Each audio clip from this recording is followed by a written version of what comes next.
وەختتان وەخێر خەڵکە کوردەوار هەروەکو پێشووتر وعدەم دابوو کە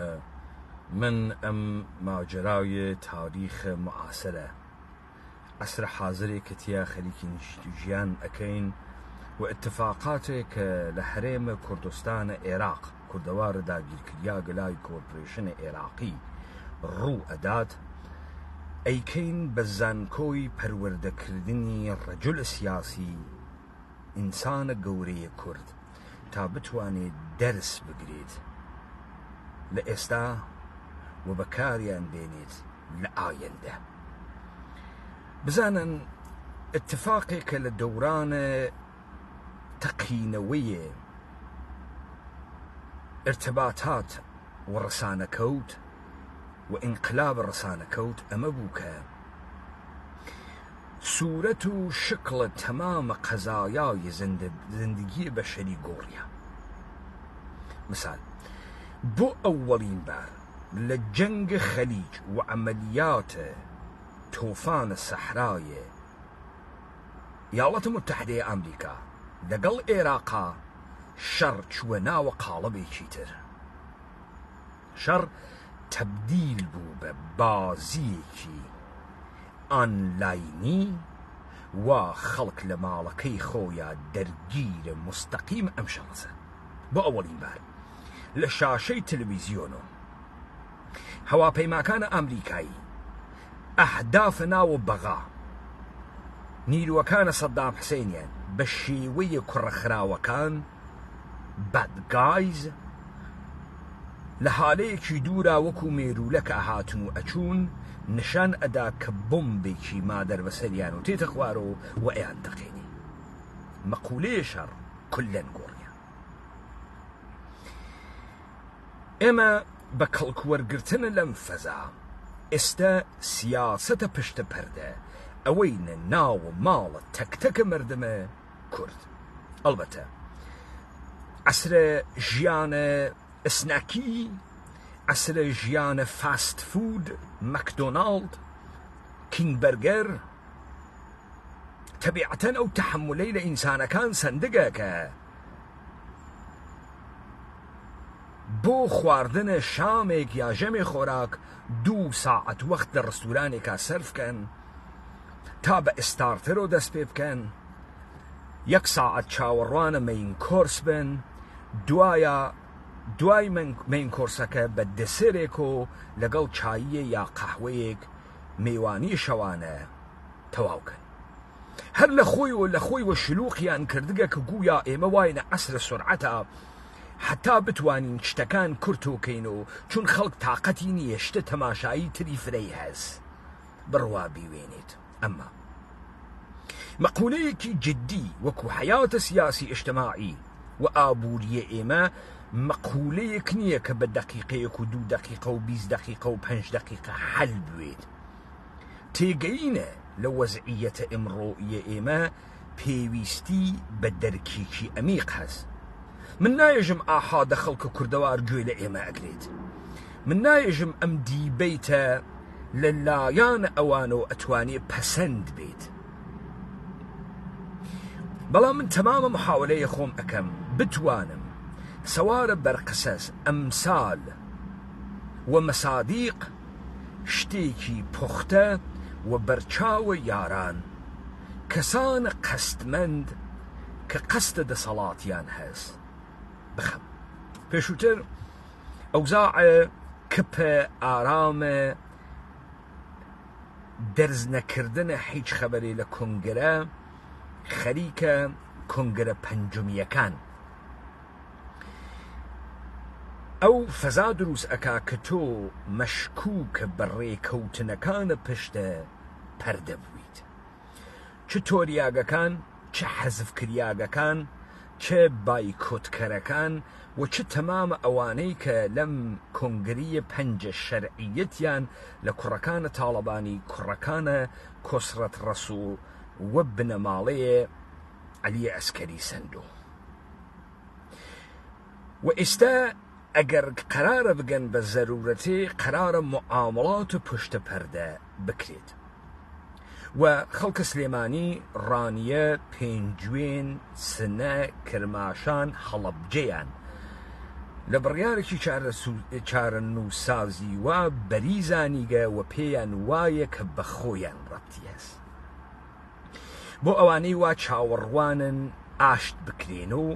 من جارێ تەقدیمیەکەم هەست با بەو خیاڵە بوون ئەم فەزا بۆ ئەوان فرە شیرینە ئەمانە عادەتیان هەست کە ئەتۆرێن بڕۆنە شوێنیان بۆیە بەر لەوەی کە ئەوان بێنە شوێنە ئێوە با من پێتان بێژم بە چه ئستەقباڵێک و تێنە شوێنتان ئێوە ماتەڵن تعارفتان کەن خۆڵکتان کەن تا تەک بێنە بەرەوە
خب ئێوە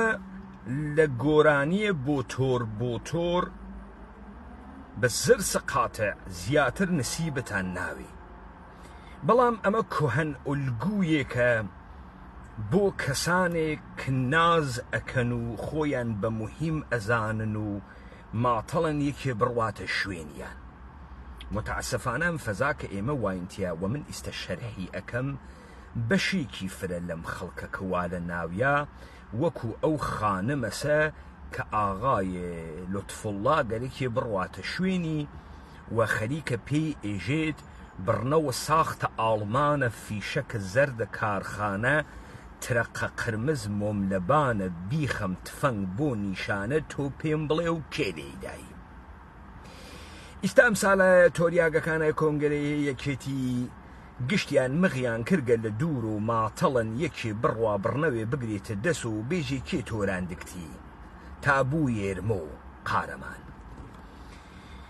ئەم فەزا خەریکە ئەمە بە ئێوە ئێژێ ئەمما قەبل ئەز ئەمەی کە ورود بکەم بۆ شەرحە ئەم فەزا با سێ چوار مقدمە خدمەتتان بێژم مقدمەی ئەوەڵ لە دروستکردن دەوڵەتە بێدایک و باوکە بازاڕیە ئێرانیا یەک بۆشاییە گەورە بەدی ئەکرێ ئەمە هەم شاملە عێراقەکە هەم شاملە تورکیە ئەکا و هەم شاملە ئێرانەکە بە تایبەتی ئێران و ئێرانە بازاڕی مەسئلەکە چییە؟ مەسئلەکە ئەمەسەکە ئەمانە کە تەقلید ئەکەن لە سیستەمە جودۆ کریستیانەتیە ڕۆمەن کاتۆلیکە ئوروپا کە گویا میرنشین و بەگزا و پادشایان بووگە و تەبەقەی ئەشرافیان بووگە لە ئوروپا اتفاقی کەوتگە ئەویش ئەمەسە لە ئوروپا تۆ تەکە یەک ئەشرافیەتە متداومە هزار ساڵەی ژێرە دەستگاهە کلیسا ڕوبەڕوویت سێ تەبەقەی قدرەت مەوجودە یەک تەبەقەی مۆناش یعنی تەبەقەی حاکمەیە پادشا 2 طبقة روحانية وقشية مسيحي. 3 طبقة أشراف ونجباء. تمام أمانة بالانس قدرة. در نتيجة شا ناتواني زور بيجيتو روحانيت ناتواني زور بيجيتو أشراف، هيج كمان ناتوان زور بيجنو هيج كمان. وايش باوة پادشاه كمرد يكم كرة لدايك بوغ پادشاه جينشينه، هيج كسيك ناتوانيت اگر آموزاگوي اگر كرة بچوكويت برا گورة بكوجي وبرو على سر تخت سلطنة دانشي بو بپیچواني نريته أوروبا بوغا ودر نتيجة طبقية أشراف مني بينادا. ماكيا واللي لكتاو أمير خوي يا برنس خويا مثالك لعثماني تيريتو، مثالك تيريتو لفرنسا. اجي قرتنا ولات تركا كان كي يك نفر مستبد بسريو حاكمة وهرشي اجتهز يك جار سخته نأتواني نفوزي تيابكي نأتواني بيكريت بلام بمحزي قرتت قابل كنترولها أتواني كنتروليكي. فرنسا زور براحتي أجيريت زور براحتي خيلي راحة لويكا تركا كان بقلي بلام زور بسختي إدارة أكلي لبر أويكا تو جامعيكي تراش خوار دقت هس لفرنسا كهر كسي لجيجي خوي دانشتكا. أما بقرين نوبو دولة حرام زادية إيراني كحيج گزارش لإرادة حيج مردمي ناكا وبازارك كسيستم بازار جهاني دايلياغا. مشكلة علي خامنئي چيا؟ مشكلة علي خامنئي أوسك لناو أم إيران كزائي بتاريخ الدرو تو نريتي كي هزارا صالت نية كحيج كسي بيجغل كركي علي خامنئي نتواني ادعاي تاجو تختكات. هر كسي لولا وبيت وتبات سر كرسيكي علي خامنئي حاكم إيران حيج كسي مخالفتي تكاناكات. أما بوانونا ويكيتي ظاهرا هر كسي قدرة يكيتي يا حكومة هرين بقريت دسو حيج كسي مخالفتي ناكا. تاقلا لم زعفتي جين أما زعفيك كتو زعفة نريتي بيجن بو لبرأوي أمشي وحكومة كردنا لنا ومردم كردان ناموس نبوغا كرد بشيوية حكومة الدانائي إدارة بوغا نبشيوية خليفئي نبشيوية پادشاهي. أما باب مينيت استا چه اتفاقي كوتكا بو من گوراني بوتور مليدا بو كونه يكيت يكان وبيشيانا موت ايوه ما طلع ام گوراني نا امتانا بولي نادن لما زياترتان بولي نادن.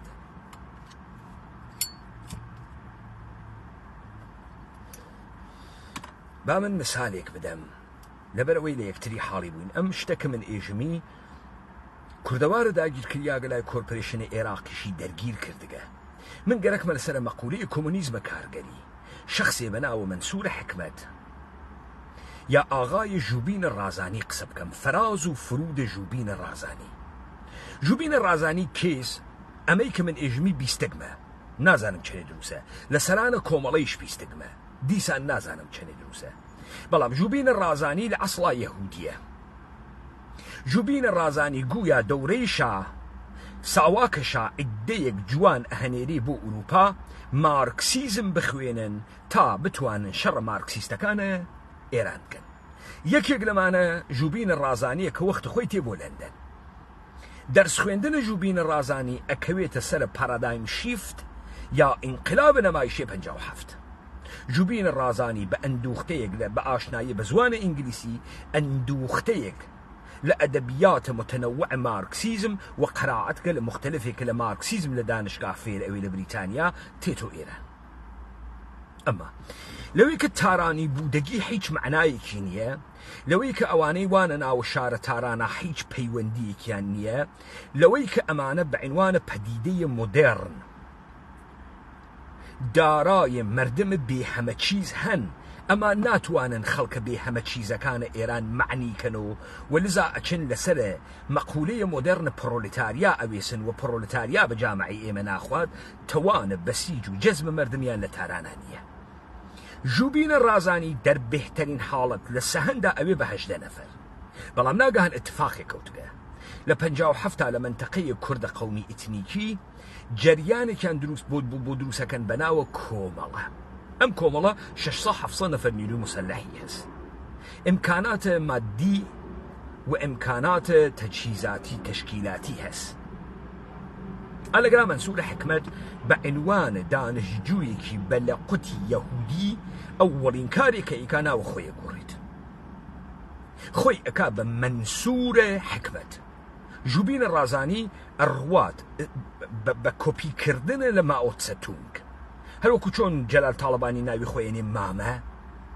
هەروەکو چۆن کاک نازم حکمت ناوە خۆی ئەنێ مەلا بەختیار بۆ خاتری ئەوەی کە تەکە سنەتەکانە معاسرە مردمە ئاشناوێت، بەخۆی نایژە ڕووناکبیر، بەخۆی نایژە پرۆفسۆر حکمت، بەخۆی ئێژێت منسوور حکمت. منسوور کێز؟ منسوور لەم تاریخە کەزایی درۆزنانە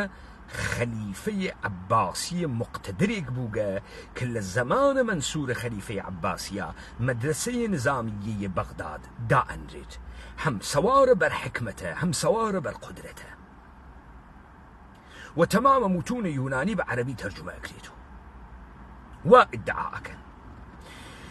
خب منسوور حکمت ناگەهان فەزایەک ئەوێنی لەوەی کە منسوور حکمت ناتوانێت فرە بوێت، ناتوانێت زل بوێت، ناتوانێت تەبدیلە بە نیرو بوێت.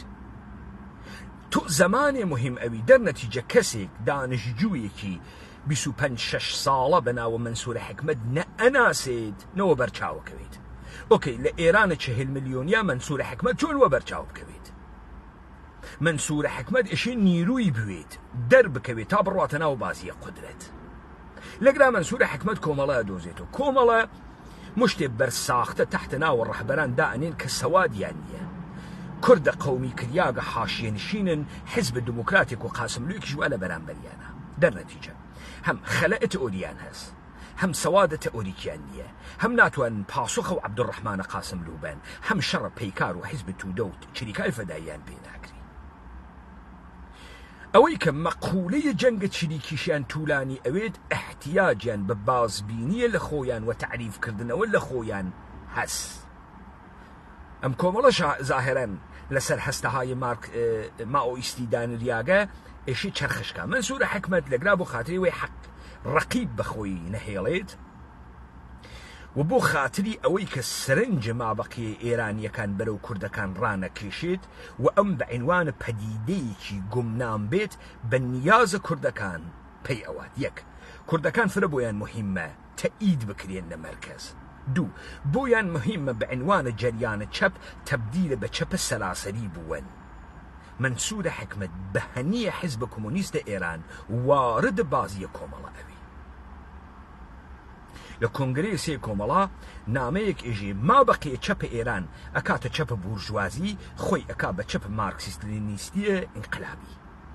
و خانش خۆی. تەبیعەتەن ئەمە سەوارە بەر ئەسلحەیە کڵاشینکۆفە کۆمەڵە پاسخگووە، چون فقط کۆمەڵەس و تا حدێکی فرەکەم چریکای فەدائین کە تەوانە تەقاوڵە نظامیان هەست. پس ئەو شتەی کە کۆمەڵە گەرەکێسی فوی تێ بکە منسوور حکمت فوی تێکە. ئەمە تەمامە ئەوانەی کە فکر ئەکەن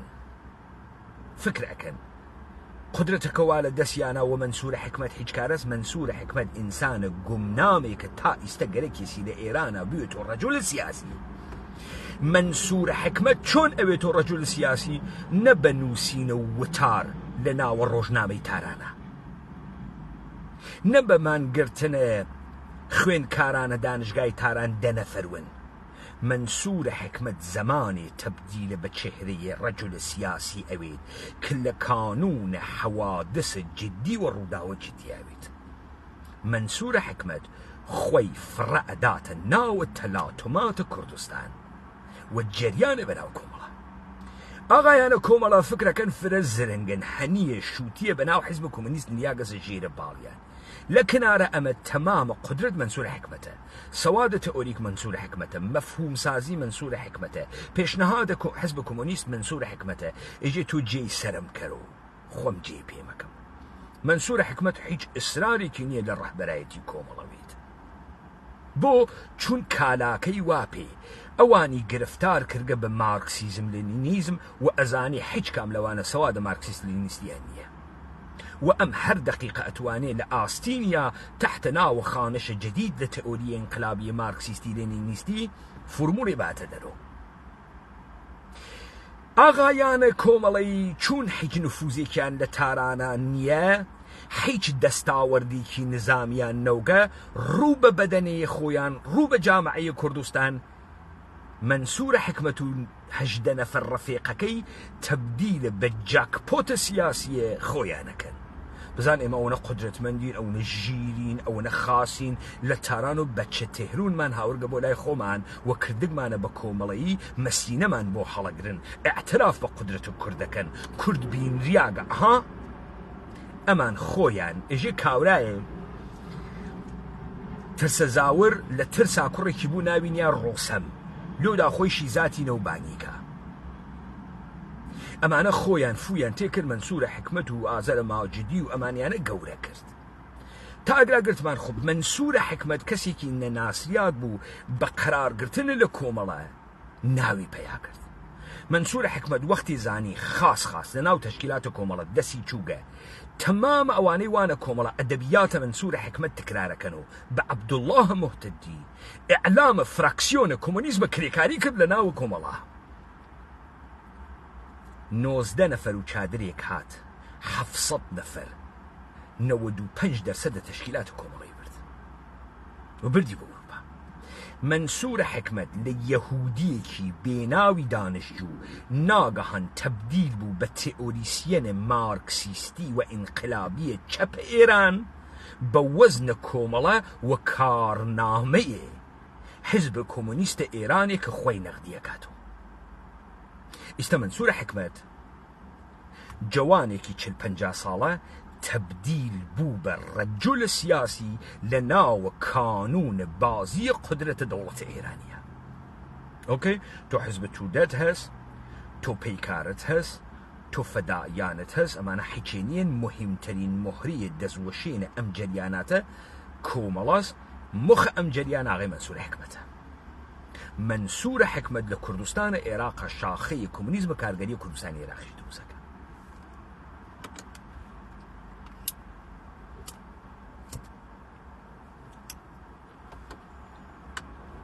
تمام ئەوانەی کە فکریانە کرد مشکلە منصور حکمت انقلاب مارکسیستیە، مشکلە منصور حکمت و دەستگرتنە کەرەسەیە دەسەڵات بوو. یەکەم جار ئێشێ منصور حکمت خۆی بناسرێت دەی ئیستە منصور حکمت لە دانشجوویەکی ئاوەنگاردی چەپی ئینقلابی دەرهاتکە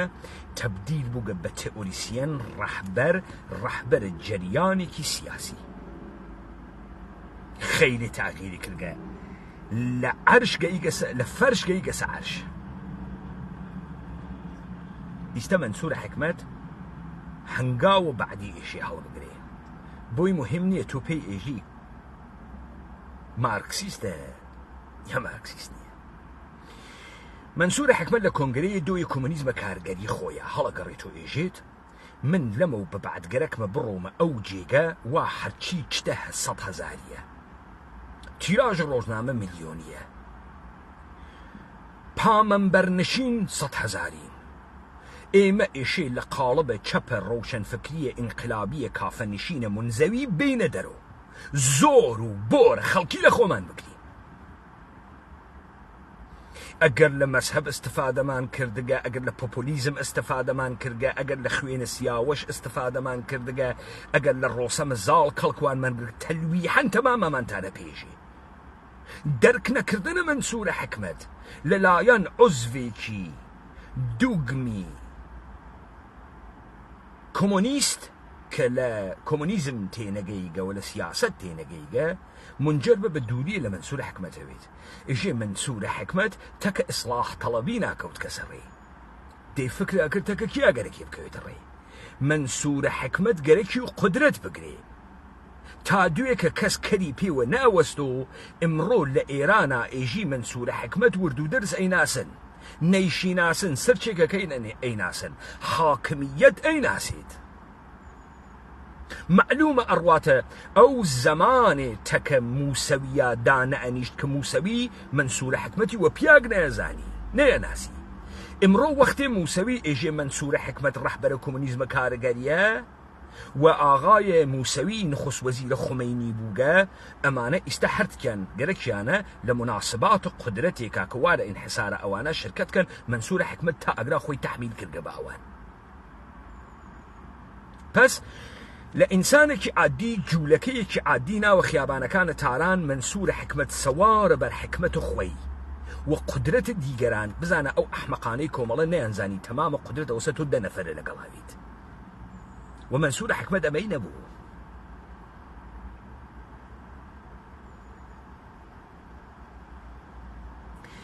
ئەمە فراز و فرودە منسوورە حکمت بوو ئۆکەی باڤڵە تاڵەبانی چیست؟ باڤڵە تاڵەبانی کوڕ جەلالە تاڵەبانیە وا لە زەمانێکا کە جەلالە تاڵەبانی ڕئیس جومهورە عێراقە بانسەرە کلوپە گەیەکانە لە وڵویچە لەندەنە کلوپە گەیەکان ساعەتێک 8 پوند حقوق سێنی 50 ساعت لە هەفتە کار کات تازە ئەو وەختە لەوانەیە 6 پوند بووێت ئەو کارێک کردگە مینیمم وێج ئەو وەختە 6 پوندگە 300 پوند حقوقی گرتگە تۆ بێژە پودرە پرۆتۆئینیشی فرۆشتگە و هەنێ حەشیشیشی تەکە ڕەفیقەکانیان فرۆشتگە 200 تریشی نیاگەسە سەری بافڵە تاڵەبانی 500 پوند دەرامەدی وگە لە هەفتە ئەفتر تاکس نێت کەش 350 پوند پولی بووگە لەکوێشە بانسروگە لەکوێ سیکیوریتیوگە جا هەر کە سیکیوریتی خێن ئینسان ئەحمەقێکە ئەوەی عەزەڵەی دروست کرد عەقلی کار ناکە باڤڵە کوڕە جەلالە تاڵەبانی کە جەلالە تاڵەبانی دزیە دنیایان بۆ کردگە پوڵە دنیاواوە دەسیوە کەس نازانێ بۆچی بانسرە دیسکۆس اختلافی ئێستا کە جەلال مەحەلیان نانێ ئەوە کێشەی خۆیانە با خۆیان حەلیکەن وەلی ئەمە تاریخە ئاغای باڤڵە تاڵەبانیە ئاغای باڤڵە تاڵەبانی لە بانسرێکی دیسکۆ لە حەیتەرانکەرێکی ناوە خیابانەکانە لەندەن بە لەهجەی شەقامە ڕافە لەندەن قسەکەر بێتان وایە خۆ پاڤڵ ئینگلیسی قسە ئەکا لە مەدرسەی فێروگە بەڵام لەهجەیە پیورە تەبەقەیە متەوەسەت لەندەنی نییە ها وەکو سلێمانیە موسەقەفەکان قسە ناکات وەکو ئەترافیانە سلێمانیە کە لە مەزادخانەکە کۆ ئەون لەهجەیە تایبەت بە خۆیان هەست قسە ئەکات یعنی ئینگلیسی قسە بکە فۆرەن ئەزانن کە ئەو لە تەبەقەی ئەشراف نییە لە تەبەقەی متەوەسط نییە کاورە ئینگلیسی حەدس لێدامە کیس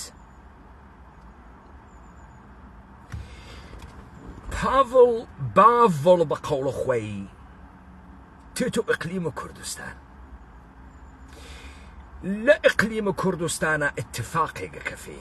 باڤڵ یەهۆ ناتوانێت بێت داوای تاج و تەختە باوکیکە ئێشێ یە هەمە با هەمێ بکات کوڕەکانە شێخ جەنگیش تێرن گەلە کۆمەیەک ئەکەن لەوانەی کە گشتیان بەدەست جەلال تاڵەبانی وەختە خۆی گۆچانیان خواردە ئەوانە چوون هیچ کامیان استعدادە فەردیان نییە لە خۆیان وە گشتیان وانە یەک ئاستا مەسەڵەن گشتیان زەعفە یەکتری وا لە ژێری دەستیان ئەوەڵەن ئەوان بەناوە کورد هیچ کامیان خاوەنە نەزەریەیەکی کوردی نیەن کە هێنە خۆیان ویت تا ئێستا لە قەوارەیە مەسەڵەن کەسێ وەکو منسوورە حکمەت تا تەحتە ناوە تەئوریسیانە چەپ بەناوە کۆمونیزمە کارگەری خۆ دەرخەن ناتوانن کارە بکەن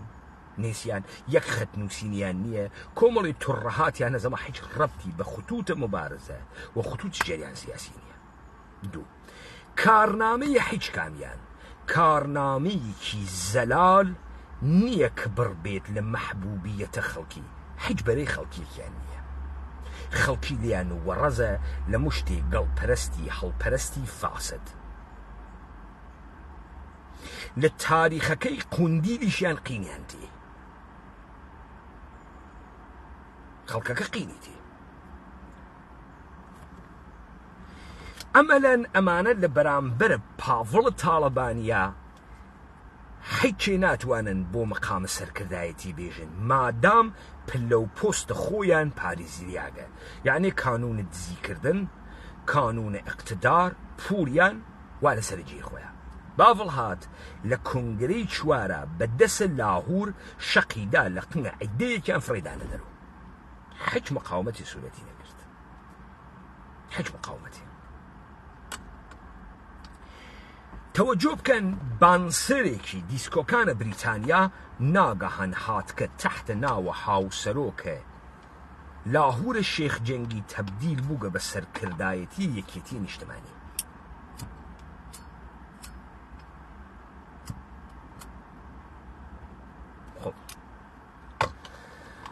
لاهور جەماعەتێک وا ئەیانتوانی تەوتە ئەگەر بوون بە حکمە ئەوەی کە ئەو ئاشناتر و بەم فەزاخۆی و براکانی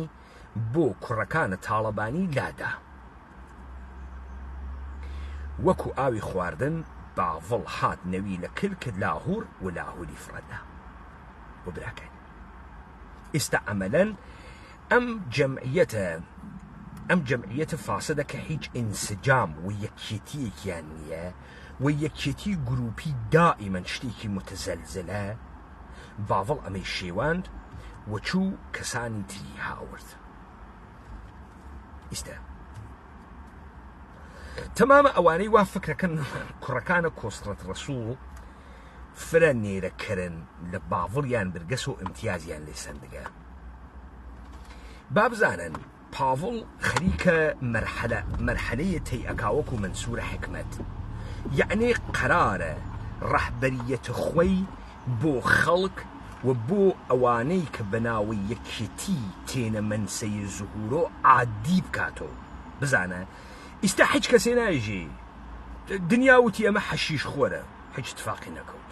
وتیان نێرباز و ژنبازن، هیچ اتفاقی نەکەوت. وتیان کەنیشکەکەی سەرکەوتە کوبە و قەتار لەگەڵ پۆڵۆی عەسکەریە و لەگەڵ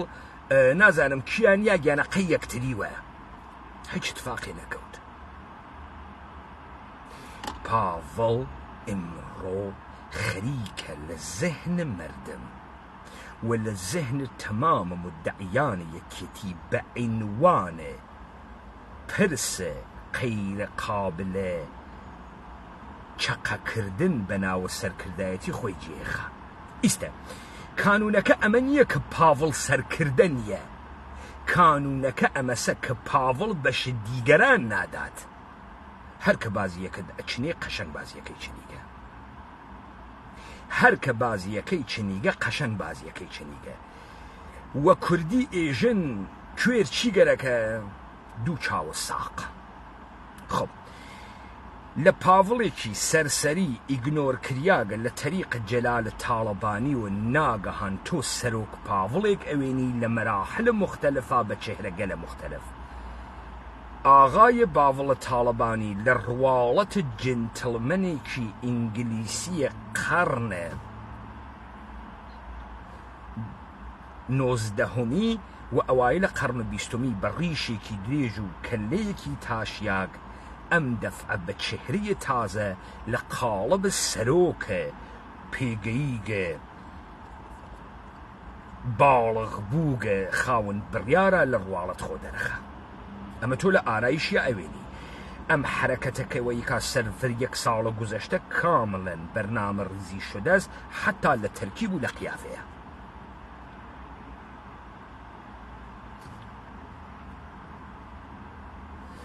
خب منم تحلیلمە بۆ کرد. ئاغایانە بۆ تۆریای ئۆگڵە لەسەر چی تۆریای. فکر نەکەی خەیرێ زەرنگی باڤڵ شێتە ئەحمەقە بووی ناچێتە بەرەو ئەیداتە دەسە. کوڕەکانە کۆسڕەت ڕەسوڵ فکر نەکەن فرن نێرەکەرن انحسار فساد تانگر كسدس وبافل ناچارە بە ئێوە مەرحەلەیە بعدی باڤڵ خۆسە تەکتەکتانە کێشێت ئێوە فکرەکەن زرنگن بڕیاری لە دەسا دەرتێرن وەلێ پاڤڵ ئیتر کەس وە بیری نایێت و بانسەرە کڵوپەگەیەکان بوو ئەمڕۆ باڤڵ بوو گەسۆ ڕەئیسە یەکێتیە نیشتمانی خەڵک داوا ئەکا ئێژێ سەرۆک مەسعود و سەرۆک باڤڵ بڕۆنە بەغا باڤڵ خۆی نیاگەسە لای شانم مەسعودە بارزانی منافسەی تەکا ناکرێ خۆتان قاوتان کرد ڕۆسەم ئیستە ئەترسن بانیکەن داگراگرتتان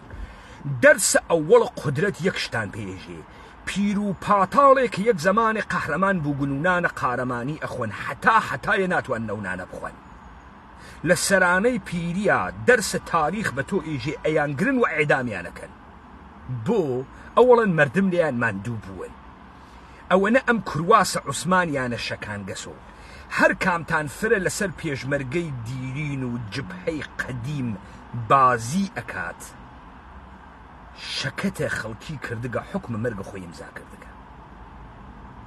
بۆ چون لەمەی کە بەشە خەڵکیتان نەدا لەمەی کە فخرتان بەسەر خەڵکی و فرۆشتۆ لەمەی کە سوارە وەنەوشە بوون و شیشەی ڕەشتان دانیا لەمەی کە کەنیشکە سیلیکۆنیە پرۆتزیتان بردە شەوە سوور و زۆرە وایەگرا و بۆ یاخە سوێڵ و بۆ یاخە قژ و زۆرە هەست بزوێنەرەوەی جنسی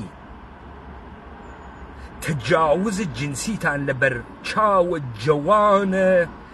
دڵتەڕە دڵپڕ کرد حەسادەت و تەنەفر مردمتان بەرامبەر بەخۆتان هەڵساند خەڵکیتان حەسوود کرد خەڵک پێی خۆشە ئێوە بڕۆنە ناوە ئەسید و غەیبتان کەن فرە فەڕتان داوە سەر ئەم مردمە تەمامە حەقارەت دەورانە جوانیتان و مناڵیتان فرۆشتە بە خەڵکە کورد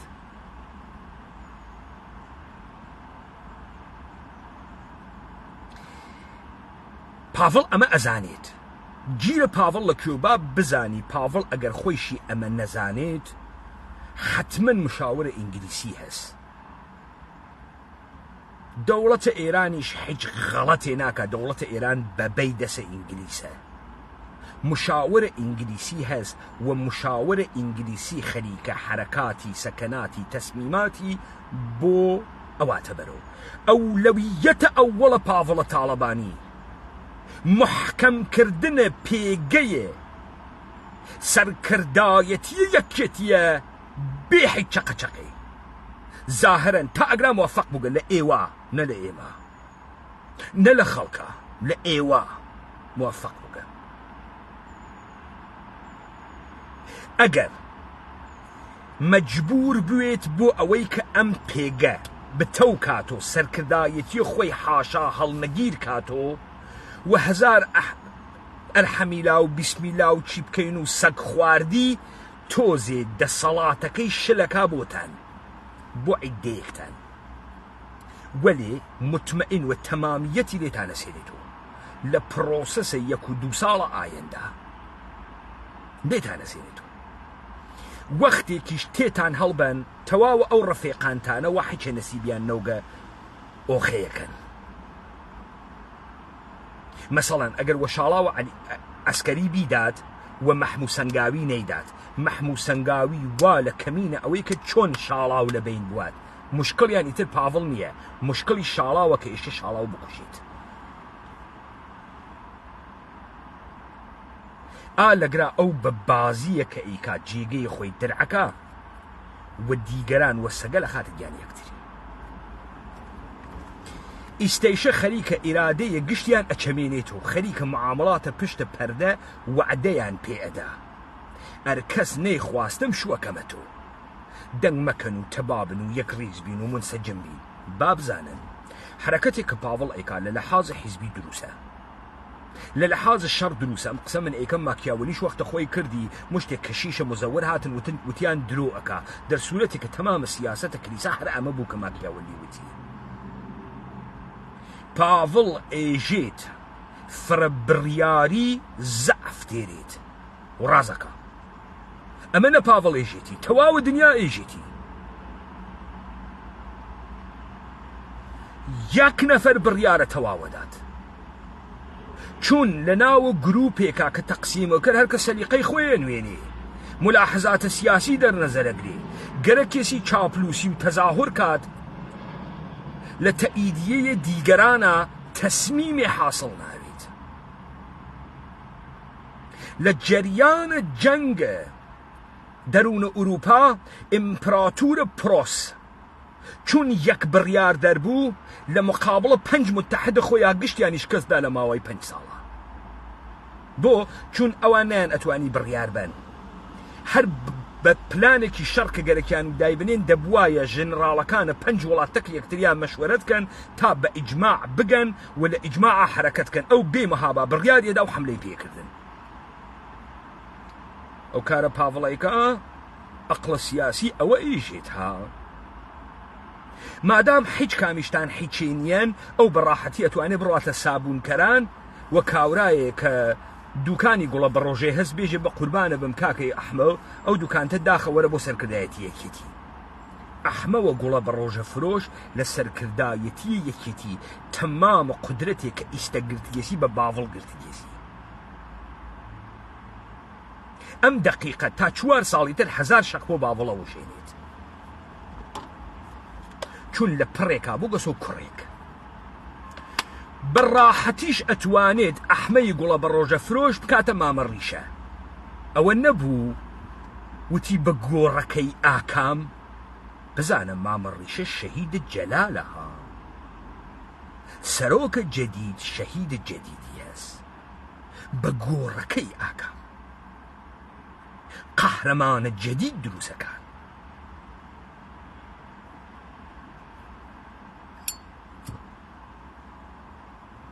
پس تەمامە ئەوانەی واگەرەکیانە لە مقابڵە پاڤڵە بە بۆ تۆریایی ئۆگوڵە لەسەر چی تۆریایی بێنۆ بزانن پاڤڵ کارە خۆی کرد ژوبینە ڕازانی یەهودیەکی ئەحمەق لە تارانە تەبدیل بوو بە ڕەجولە سیاسی لە ئێرانە و هاتە ناوە معادڵاتە سیاسی ئێران ئەم دۆرانە متأخرە کەسێ بوو بە ناوی مهدیە جەلالیە تارانی دەقیقەن گەرەکی و ئەو کارەی منسوورە حکمت بکە من خۆسیم کێشاوە یاران ئاخز 4 شەقمان تێ هەڵدا لە فەزایێ کوردبازیە دەرمان کرد چرا ئەو تەشخیصی دابوو ئەم کوردانەی کۆمەڵ و دموکراتە فرە سەخیفن کوردباز فرە سەخیفە فرە بێ ئەقڵە فرە حەقیرە فرە تەحقیر شدەست ئەتوانێ سەوارە بەم مشتە پەزوگا بوێت بۆ خۆی لە تارانە تەبدیل بێت و ڕەجولە سیاسی وێمە نەمانێشت لە ڕەجالەیش هێن هەنووز تێنەپەڕیگە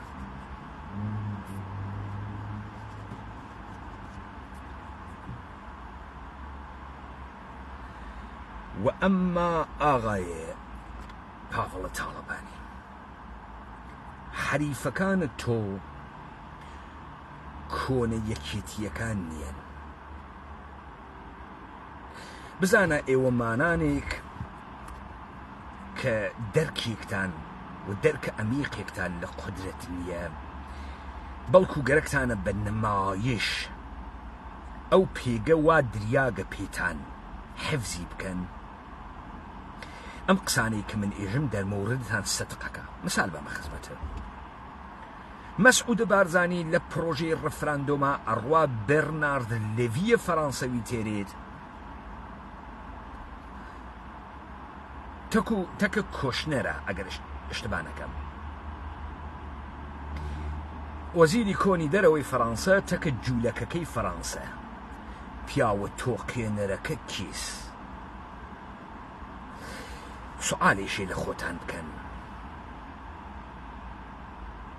سوالێشێ لە خۆتان بکەن کابرای فەڕەنسەوی چ کارەس بڕیارە کۆنگرێسە ئەمریکاوە لە دەستیا بڕیارە کاخە ئێلیزەوا لە دەستیا فەرمانی دا نیروی هەواییە فەڕەنسا حرەکەت بکە حرەکەتەکە اتحادیە ئوروپاوا لە ژێری دەسی ئۆکەی هیچ کام لەمانە لە ژێری دەسیا زوانە بادینی ئەزانێت بیزدانە ڕەفیقی لە ناوە هەرەکیەکانە هەست نەکونە دایکی هەمەوەنە برنارد لێڤی چی هەست بۆ کوردە عێراق هیچ چی ئەتوانێ بکە هیچ ئەی مەسعود بوو برنارد لێڤی نیشان ئەدات مەسعود توانی یەسی بڕواتەیە جێگەیە بە ناوە مەسیف سەلاحەدین دانیشێت بێژە من کوڕم مەلامچەم گەورەی ئەم کوردەمە بە ناوە پارتی پیایتیانیە من نەوێت عەقڵیشی نییە کاریزمایشی نییە بیدەیتە بەرە مسابقەی سوعالات لە ئومورات و ڕۆژمەڕەیش نازانێت فقط ئێوە مردم ئێمە تەسلیم بووگە و نەیگەرەکە جێگەیە مەسعودە بارزانی بە چالش بکێشێ ئیستا مەسعودە بارزانی ئەکەوێتە سەحر و جادووکردن بزانە جادوویە تەکنۆلۆژی ئێوە مەسخەکات بۆیە ئینسانە غەربی کە نەمایەندەی تەکنۆلۆژی عەسڵە جەدیدە ئێوە مەسخەکە بزانە ئێمە ئینسان مەوجود عەجیب غەریبێکی ئێمە ئینسان لەسەر گۆی زەمینێکا خەریکین ژیان ئەکەین کە ئەم گۆی زەمینە بە سرعەتە 1600 کیلومتر لە ساعەتە ئەسوڕێتەوە دەورەخۆی 1600 کیلومتر لە ساعەتە ئەسوڕێتەوە لە دەورەخۆی ئێمە حەیرانە 200 کیلومتر سرعەتە ماشینە وەنەوشە بووی چون ناتوانین تەشخیص بین حەیرانیەکە وا لەکوێ ئێمە 4000 ساڵە شتێکمان دروست کردگە بە ناوە ڕۆح خۆمان ئەسیرە ئەم ڕۆحە کردگە ئەمما دەرک و دەریافتێکمان لە دەم و لووت و مەعدە و ڕۆخەڵای خۆمان نییە کە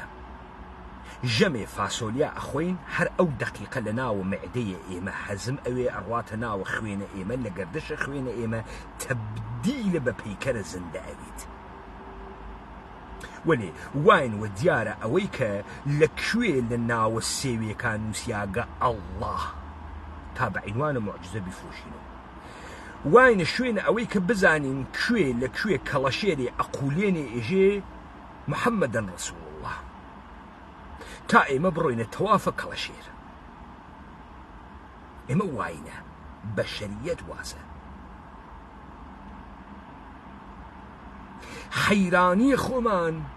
ئەدەین شتانێکە حەیرانی نەگەرەکە دەرمۆردە شتێکە ئێشە حەیران بووین حەیران ناوی مەسعودە بارزانیە مازانی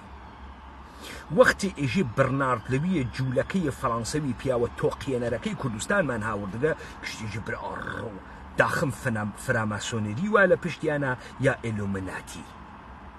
داخم سیتیە لەندەن وا لە پشتیانە یا منهەتەن حەجکەنێ لە پشتیانە ئەوە منافسەکەرم مەسعودە بارزانی نەهات کە بنەوێت لە کلکە مەسعودە بارزانی تا ئەمریکا بێتە سڵاوی ئەمریکا مەعامەڵەکەرە هەر کەسێ بتوانێت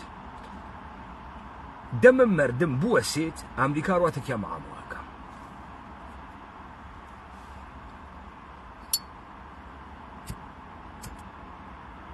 خۆ با من نەخشە پرۆپاگاندا بێژم بزانە هەر لەم سەروبەندە کۆنگرە پرۆپاگاندای دەوڵەتە ئەقلیمە کوردستان ئەمە ئەداتە دەرەوە کاناڵە دیپلۆماتیک گوێبن ئێرانیەکان لە کۆنگرەی یەکێتیدا لە ڕیزی پێشەوەی میوانەکانی کۆنگرەی پێنجی یەکێتی سێ ئێرانی لە لیستی میوانە باکێشراوەکانی کۆنگرەدا بوون دیپلۆماتێک و دوو ژەنڕاڵ حەسەن داناییفە ئاغای مزگەریان و محەممەدی مەحموودیان ئەو سێ کەسە بوون کە بە نوێنەرایەتی ئێران بەشداری کۆنگرەی پێنجی یەکێتیان حەسەن داناییفە ڕاوێژکاری تایبەتی عەلی خامنەیی ڕێبەری باڵای شۆرشی ئێران و ڕاوێژکاریشە لە سەرۆکاتی کۆماری ئێران پێشتەویش باڵێزی تایبەتی ئێران بووە لە بەغدا داناییفە لە ئێستا لە بەرسی تایبەتی نووسی ئیستا عەلی خامنەی کەرە کوێز تا ئەمە مشاوری وێت ئیستا ئەم مشاورە عەلی خامنەیە چی ئێژێ لە گوێ عەلی خامنەیە نه ئێمە لە خۆی تەوەهم لێمانەدات کە عەلی خامنەیی وا لە پاستۆرە عەجەب دەعبایەکە ئەمە چ نێرەکەرێکە مشاورە ئەداوە عەلی خامنەیی با بڕۆینە نۆکەریەکەی ئەڕواوە عەلی خامنەیی ئێژێ ئازادی هەمەی ئەخەل پیای خاسێکە سەیر ئەو تەوەهمە بکە بە تۆی ئەدا ئیسە گوێ بگرن لەو توڕەهاتەی ئەیداتە دەبێ یەکتری عێراقا لەناو دەوڵەتی ئێراندا بۆ بینی لەرایەتی ڕابط و سوپای بازاران و حکوومەتیش دەکات لە یەک کاتدا هەموو ئەم کارانش لە ژێر تایتڵێکی زۆر بچووکدا ئەنجام بدات کە بریتیە لە سەرۆکی ئەنجومەنی گەشەپێدان و هاوکاری نێوان عێراق و ئێران داناییفە لەناو سوپای بازارانەوە هاتوو بە حکمی ئەوەی لە شەڕی ئێران عێراقدا بەشداری کردووە نزیکایەتی و هاوڕێتی و تێکەڵاوی لەگەڵ بەشێکی زۆر لە سەرکردەکانی کوردستان هەیە لە دوایەوەی کە وەکو دیپلۆمات و دواتری وەکو باڵیۆس هاتە بەغدا پەیوەندی و نزیکایەتی لەگەڵ زۆرێک لە سەرکردە عێراقی کوردەکاندا هەیە هەرچی ئاغای مزگەریان بەرپرسی یەکەمی دۆسیەی کووردە لە دەوڵەتی ئێراندا حەمید مزگەریان پێشتر بەرپرسی سەربازگەی زەفری سوپای قودس بوو لە کرماشان بەڵام ئێستا پۆستەکەی وەک ڕاوێژکار بەرپرسی مەلەفی هەرێمی کوردستان و حیزبە کوردیەکانە لە سوپای قودسدا کەسی سێم بریتیە لە محەممەدی مەحمودیان سەرکۆسوڵی کۆماری ئیسلامی ئێران لە شاری سلێمانی محمودیان دیپلۆماتکارێکی پێشکەوتی وەزارەتی دەرەوەی ئێرانە و دکتۆرای لە زانستی سیاسی هەیە و زمانەکانی فارسی عەرەبی ئینگلیزی و فەڕەنسی محەممەد مەحمودیان دیپلۆماتکارە باڵای ئێرانی دکتۆرای لە زانستە سیاسیەکان هەیە 4 زوانە فارسی ئینگلیسی فەڕەنسەوی و عەرەبی قسەکە ئەم ڕێزومەیە کاریەوە چه دەردێگە خوا مەسەڵەن ئیستا خەڵکێکی عادیشی بێژن وەی برا ڕۆچی تۆقێنەرە تۆ نەدوت محەممەد مەحمودیان گەوا باوکێکی ئێرانی وا مسەلەتە بە جافی بە بادینی و دکتۆرای هەست دەرمەوردە فەرهەنگ و ئەدەبیاتە کوردی وات نەوت مەسەڵەن مەحمودیان فەڕەنسە لە سلێمانیا بزانی و چ دەردیە خوات مەگەر کارە مەحمودیان ئەمە نییە خەڵکە سلێمانی بناسی کولتوریان بناسی ترسەکان و ئومیدەکانیان بناسی پێویستی بە فەڕەنسە و فارسی هەست یا پێویستی بەوە هەست بتوانێت شەقام و نەبزە شەقامە سلێمانی لەدەستیاوێت بۆچی ئیشی حتمما زانستە سیاسیەکانی خوێندووە کاورای کاول ئەمەی کە تۆ بێژی دموکراسی چییە سازوکار دموکراسی چییە سازوکارە ئینتخابات و هەڵبژاردن چییە ئەمە هیچ قودرەتێ لە تۆ دروست ناکات لە زانستە سیاسیەکان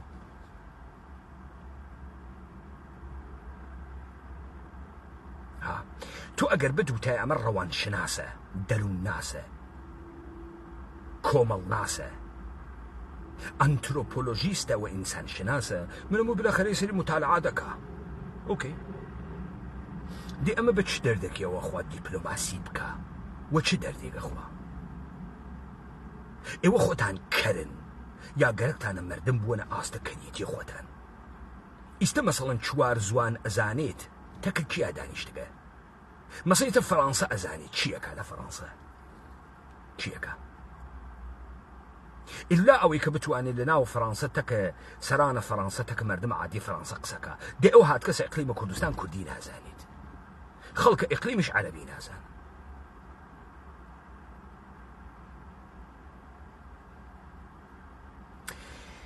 کاورا وەختی خۆی هیچێ نییە دیگەران گەورە ئەکاتەوە کەس ناتوانێت لەو ئیقلیمی کوردستانە بێژێ من کوردە خاسێکم ڕۆڵەی قارەمانێکم ناچمە ژێرە بارە بێگانە بزانە ئەسڵەن ئێمە کورد نییە عێراقین داوەشێن مەرگتان خۆشە خائنینە وا گشتتان نۆکەرە دەوڵەتە ئێرانین وە گەورە گەورە ئێژنی دێ باشە عێراقی بوون چ معنایەکی هەست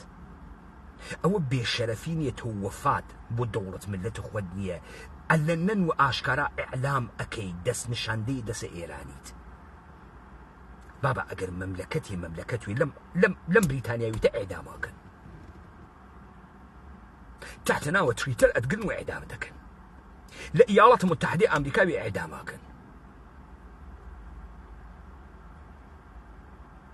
تۆ چۆن جورئەت ئەەکەی لە ناوە جامعەی عێراقا مستقيما ابرازك قدرت منه وسك علي خامنئي ارتباطي تكماز منه وكر علي خامنئي بابا جان ام عراق واي وفشي كانوا توري نايني ومشتي الدولار نفط فروشن نبو عرب الشيعي ارزشي هز نبو عرب السني نبو ايوه ام عراق كي وباسيك بوي نخوتان جدي نحكومتك بغاتان عراقي بون هیچ معنایەکی نییە یعنی چی عێراقی بوو تۆ عێراقیت یعنی چیت ئەگەر عێراقی بوون معنای بۆیە تۆ جورئەت نەئەکرد بێژی ئێمە دەست نیشاندەیە دەوڵەتە ئێرانی جورئەتە نەئەکرد ڕۆڵەتان لە بەغا لێ پەیا بوێت بە ئاشکارای عاڵەم لە زۆنە سەوزا فیشەک ئەنێ بە ناوچاوە ورد و دەرستان کە ئیدعا ئەکەن ئێرانی ڕۆڵی وە حتا لە جوولەکەکانە ئیسرائیل فێر نەوگن کە ئیسحاق ڕابینیان کوشت بۆیە ئەو خەڵکە باوەڕی بە هیچێکتان نییە تا ئەگرا من ئەمە وت بوو تۆ ئیستە پاڤڵە تاڵەبانی گوێ بدە تۆریاگەکان بابەر لەوێ بڕۆمە ناوە ئەمە بحەسە دەورێکی تر دڵە ئاغایانە تۆریاک خۆشکەم دەورێکی تر خۆشحاڵیان کەم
باوان شێویاک چەند خۆشتۆرە ڕازەکە ئەمانە فرە خۆشتۆرن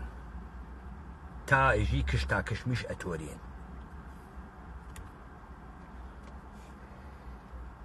خب ئاغای پاڤڵە تاڵەبانی تۆ لە خوێندنەوەی محیت وەلاییە ئەووەڵێ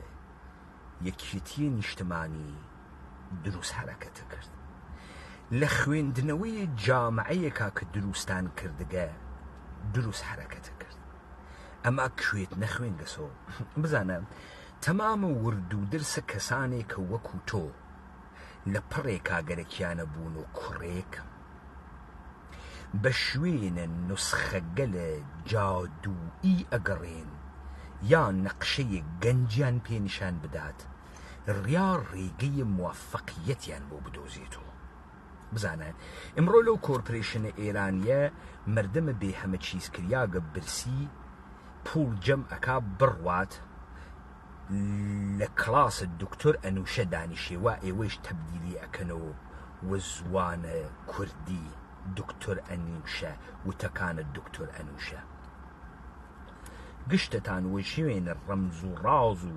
ڕێگەی موافەقیەت و درێژبوونەوەی تەمەن و هەڵسەنگاندن و تۆفان کێشانە قووەی با جنسی و ئەمانە ئەگەڕێن ئینسانەکان معمولاً فێر بووگەن لە ئینسانهای قودرەتمەند قینیان تێت و هەر وەختێکیش پێگەی مەنافع خۆیان تێتە بەرەو پێیان وایە کە ئەسڵحترین کەس خۆیانن. من ئەم باگانە لە ئێوە ئەخوێنمەوە. ئێوە فکر ئەکەن ئستراتژی یعنی کۆمەڵی هەنگاو لە پەکەج و پرۆژەیەکا کە بەرەو ئاسۆ و ئامانجێک ئەڕوات و تۆ دەبێت ئەم هەنگاوانە بە وردی هەڵگری. بۆیە دەروە شوێنە یەکێکا ئەگەڕێن کە ئەم نەهادەتانە بۆ بکە. مەسەڵەن مەسعود بارزانی نمایش ئەدا برنارد لیڤی تێرێت لە کناریا کۆمەڵێک وەکو سەرۆقادر و ئەحمەق و ئەمانەیشە لە خۆی وەکو ئەکاتۆ کە ئەمانە پلان ڕێژن و تینگتانکرە منن. ئەم تینگتانکە فێروگن ورد و دەرستان. تینگتانک شتە قەشەنگێکە و حەزی پێیەکەین و پلانمان بۆ دانیت و فێرمانەکە.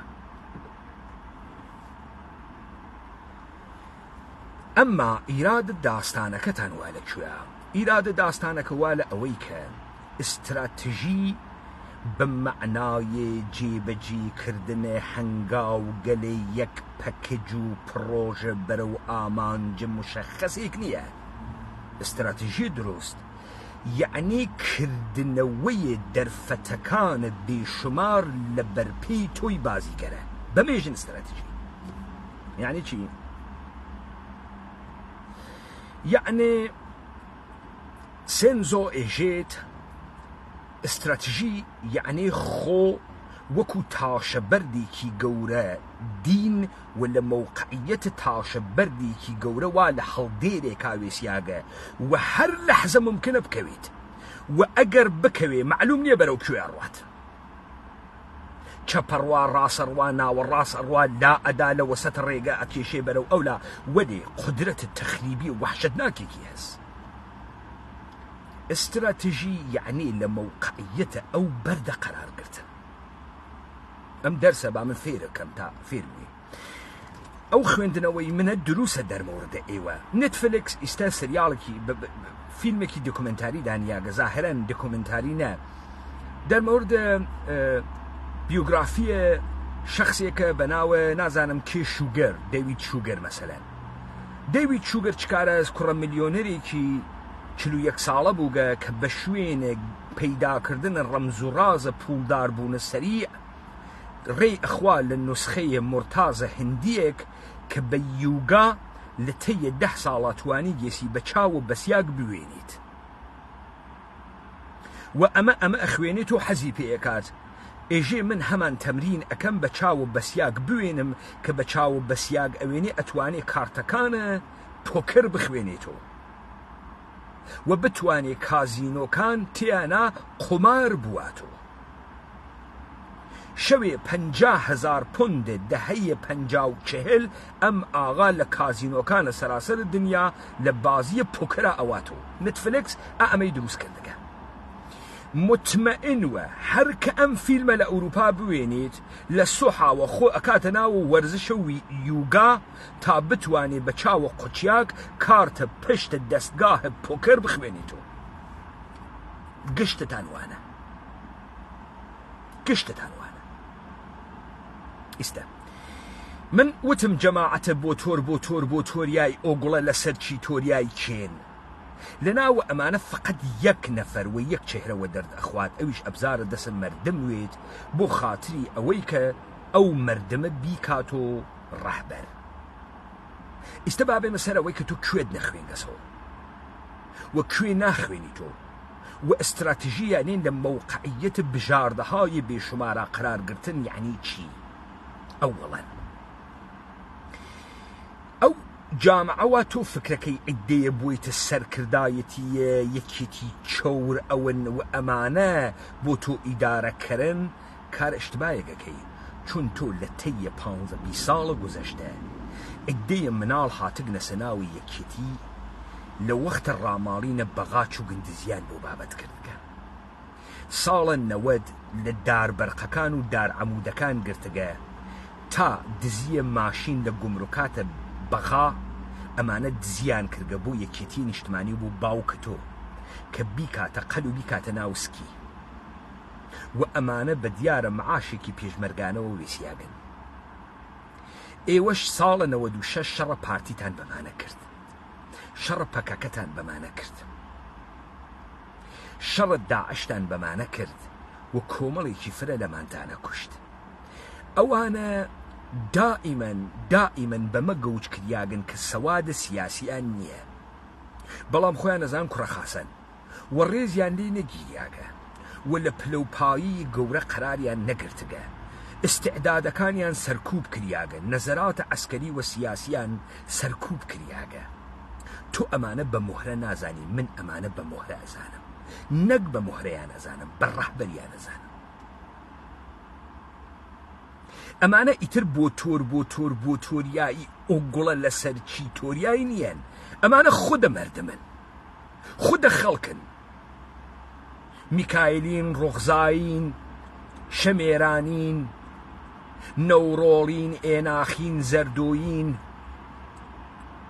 هەرەکین، جافن، گشتیانن.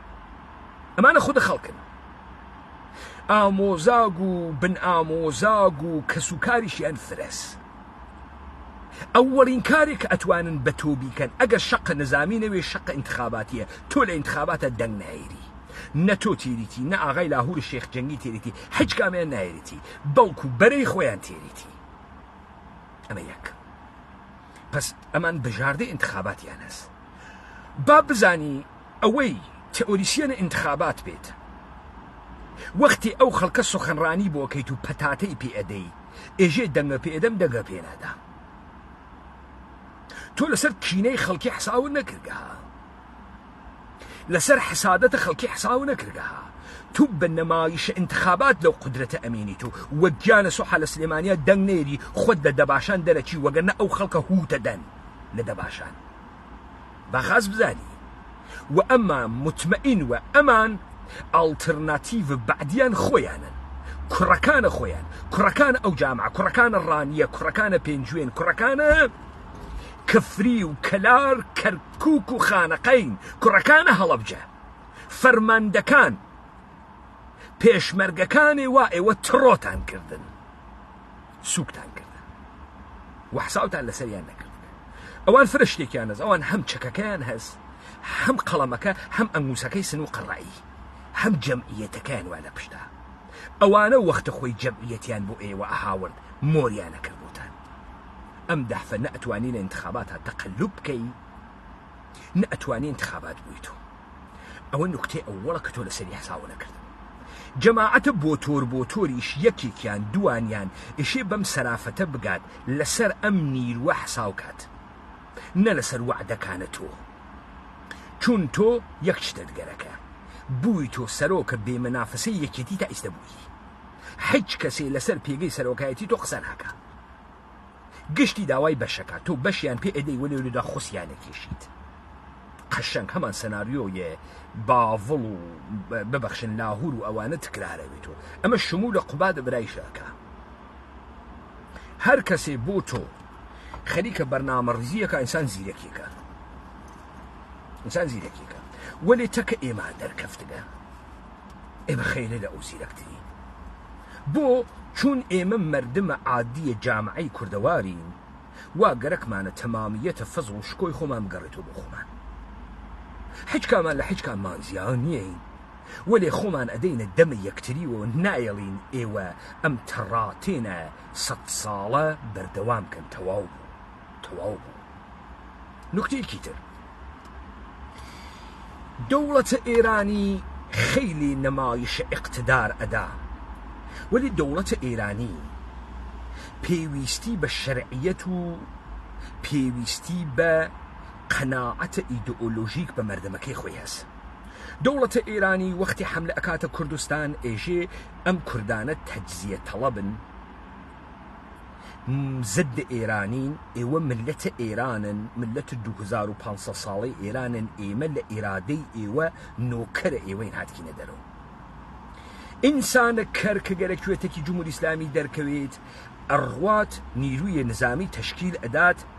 بە 20 نەفەرۆگەرێکی سیشەڕ 1 ملیۆن نەفەر نیروی مسلحێ، کەڵانتەری و پۆلیس و زدە شۆڕەش و ئیتلاعات و ئەرتەش و سپا بکە. دەیتۆ معلومە لەم شەڕە دۆڕی چون ئەو حیچ وەکو ئاوی خواردن ئەتوانێ ساڵ نەفەرەکەی تۆ بکوژێت حتا ئەگەر 2000 لێ بکوژێت لە بەرەی تەبلیغاتی و هەنگەڵە تۆ ئەدڕێت تۆ ئەخاتە باتڵەوە تۆ ئەوی تۆ عنسرە زد جامعەیە دوژمنە زد دەوڵەتە ئێران ئێمە نەهاتین کاروا بکەین ئێمە وتمان شەڕەکە تەکە سپا و ئەرتەشانیە شەڕەکە تەکە قەوباڕیە معناکردنەوەی ئێرانە ئێمە هاتی وتمان تۆ دەوڵەتە ئێرانی دەوڵەتە دەرهاتەگە لە ئێرادەیە هیچ ملەتێ بەناوە ئێرانی لەدانە حەقە تابعیەت بە ئاهادە مردمانە ئەم سەرزەمینە کە پێدوت کە ئێران عاجز و گیتا ئەم دەقیقە و نەوتوانی گەبیدی بە گزارشە هیچ تاریخێک ئێوە ملەتێ بەناوە ملەتە ئێرانتان نەوگە ئینقلابە مەشروتەتان درۆزنانە و نەمایشی و ساختگیە شارەکانتان دەوڵەتەکانتان نەمایشی و ساختگیە خوێندنە دەوڵەتە ئێران احتیاجی بە 2500 ساڵ تاریخ نییە احتیاجی بە 300 ساڵ تاریخ معاصر هەست تا لە دڵیا دەری بێری کە دەوڵەتە ئێران کێ دروستی ئەکات چۆن دروسەکرێت علی خامنەئی لە ئێرانێکا کە سنەتە تاریخی بۆ حفظ قدرەت نییە کاورای گەوجبی دایک و باوکە یەهودی تو چۆن بەسەر قدرەتە 85 ملیۆن نەفەر دانیشتگی تۆ نەبنە ماڵەت هەست نە هێزە عێڵ و عەشیرەت هەست نە ئێران سنەتێکی تاریخی هەست کە تۆ لەوێ دابنیشی و تەبەقەی ئەشراف نێڵن کەسێک تۆ لە قدرەت لابوات تۆ مەرجی کە چۆن لەوێ دانیشتگی ئەگەر ئەرباب ئەمریکایی نییە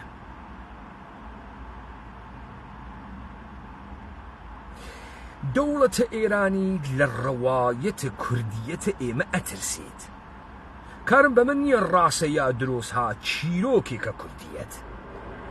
ئەو جۆری داستان تعریفەکە ئێمەش هەمان داستان جۆرێکی تر تعریفەکەین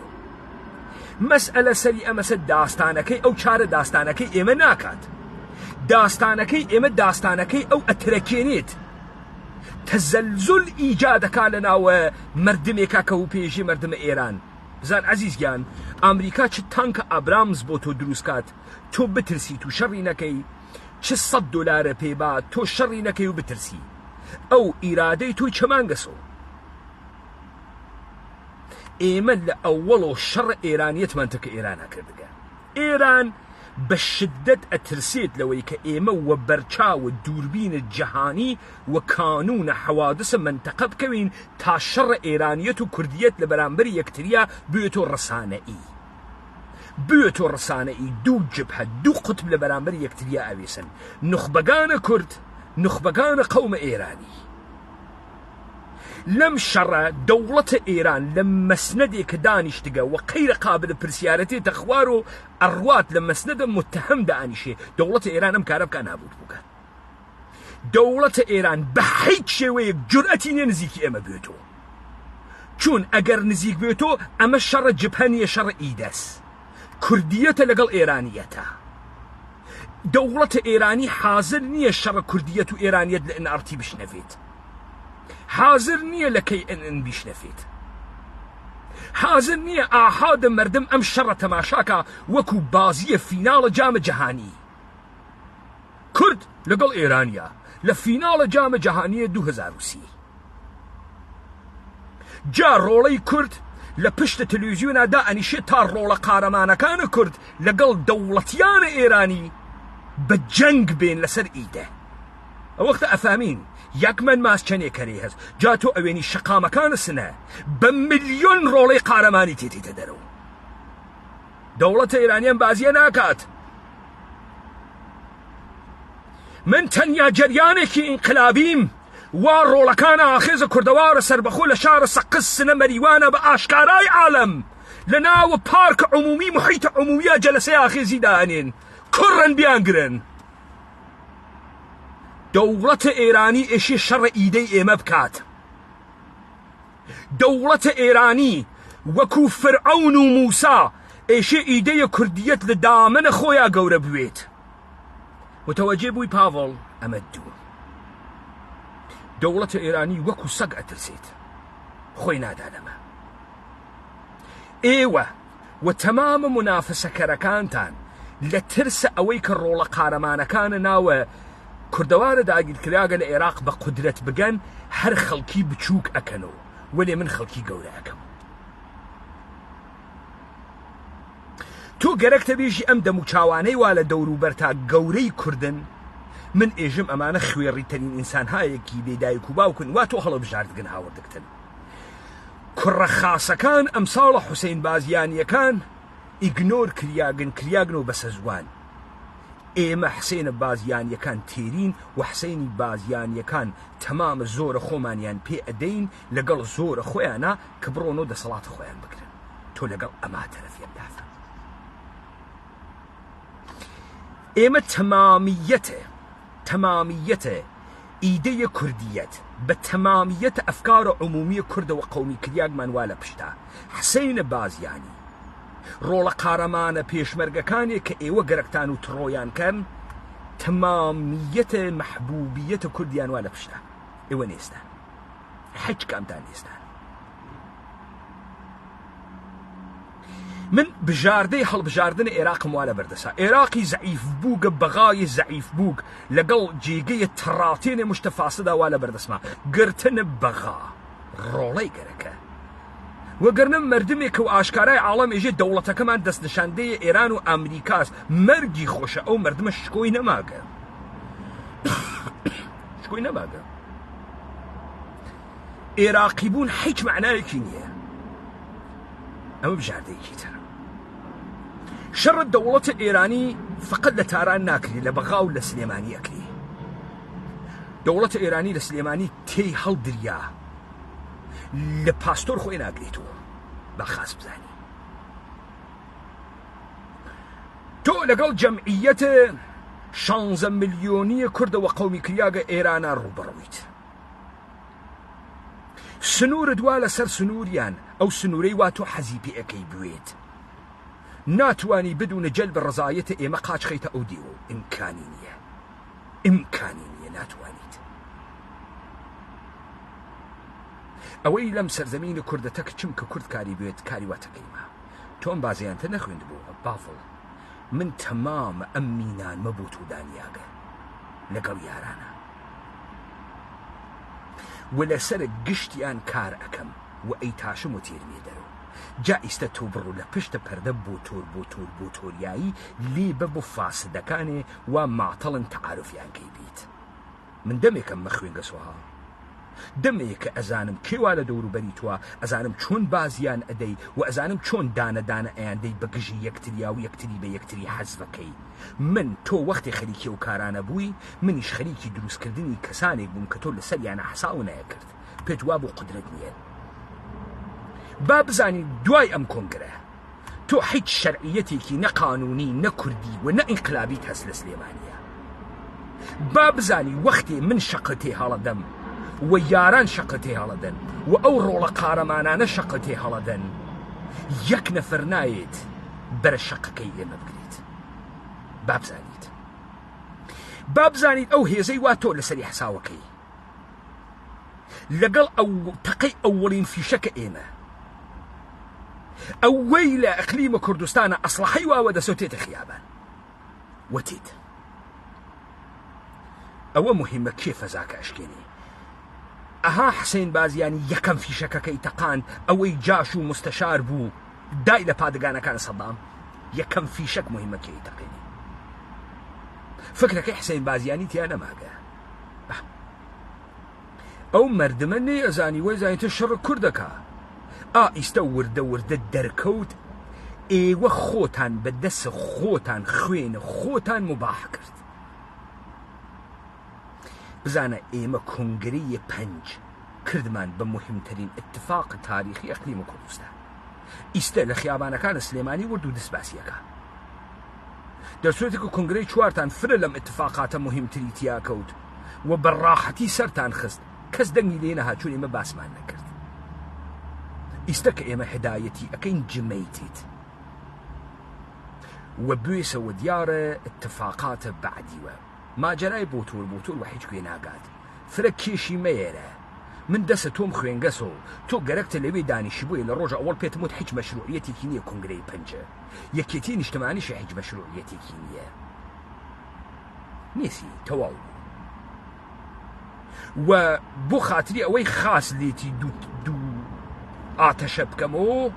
مطمئن وە مەشروعیەت انتخاباتیشی لێ ئەسێنم نایڵم دوو کورسی بێریت نایڵم بێریتی کە نەیشم هێش بێریتی ئەو جار وەکو ئاوی خواردن زەبتکردنە ئەمواڵتان دانە دەستتانە دەسە خەڵکی